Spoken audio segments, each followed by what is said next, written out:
Onam 3 yil bo'ldi insulin bo'lganlariga. Oyoq qo'llar bir bor to'xtaganda 5 kun lecheniya olgan bo'lsak, ancha o'zgarish bor. Men Ataboyev Rahimjon, Tojikiston Respublikasidan Jizzax viloyati reabilitatsion klinikasiga keldim mana.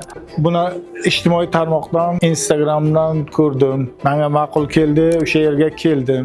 O'zim bilan birga onamni ham olib kelishgan. Onam 3 yil bo'ldi insulin bo'lganlariga. Kelganlariga nisbatan ancha o'zgarish bor. Oldin og'irroq edilar, hozir 5 kundan muolaja olib yaxshi bo'ldilar. Oyoq qo'llar bir bor to'xtaganda ishdan, mana hozirga 5 kun lecheniya olgan bo'lsak, ancha o'zgarish bor. Sheyni poзвоночник operatsiya bo'ldim. O'sha nervlarni qisib qoluvdi.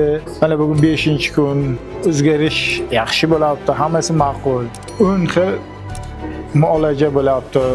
Sharoitlar yaxshi, hammasi zo'r. O'g'li Ahmedovaga rahmat.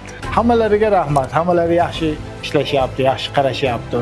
Mana menga o'xshab operatsiya bo'lgan, insul bo'lgan, mana O'zbekiston, Tojikiston fuqarolari Jizzax reabilitatsiya klinikasiga kelib davolanishinglarni maslahat berardim.